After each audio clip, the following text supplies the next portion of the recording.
महाराष्ट्र की राजनीति में ठाकरे बनाम ठाकरे की 2 दशक पुरानी जंग अब इतिहास बन चुकी है। शिवसेना यूबीटी प्रमुख उद्धव ठाकरे और एमएनएस प्रमुख राज ठाकरे के बीच गठबंधन का ऐलान होने के बाद सबसे बड़ा अपडेट सीटों के बंटवारे को लेकर आ रहा है। सूत्रों की माने तो आगामी निकाय चुनाव बीएमसी समेत 29 नगर निगम के लिए बड़े भाई की भूमिका में उद्धव ठाकरे ही नजर आएंगे। मुंबई नगर निगम की 227 सीटों के लिए जो शुरुआती फॉर्मूला छनकर बाहर आया है, उसने सियासी गलियारों में हलचल मचा दी है। सूत्रों के मुताबिक मराठी गढ़ों पर अपनी पकड़ मजबूत रखने के लिए उद्धव ठाकरे करीब 145 सीटों पर चुनाव लड़ सकते हैं। वहीं राज ठाकरे की पार्टी को मुंबई में 70 सीटें मिलने की संभावना है। सबसे चौंकाने वाली बात यह है कि महाविकास आघाड़ी के सहयोगी शरद पवार गुट के लिए केवल 12 सीटें छोड़ने की तैयारी है।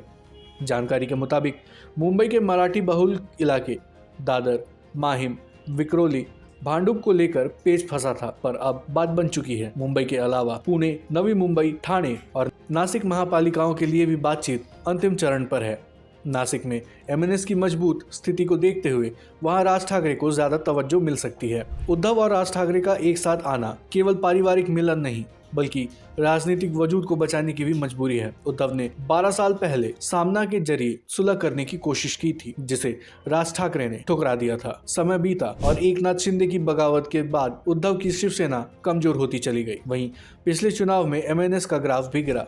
बटेंगे तो कटेंगे के जवाब में लड़ेंगे तो टूटेंगे का नारा अब इस गठबंधन की नई पहचान है। 1990 के दशक में राज ठाकरे को बाल ठाकरे का स्वाभाविक उत्तराधिकारी माना जाता था। उनकी शैली, कार्टून बनाने का शौक और आक्रामकता बिल्कुल अपने चाचा जैसी थी।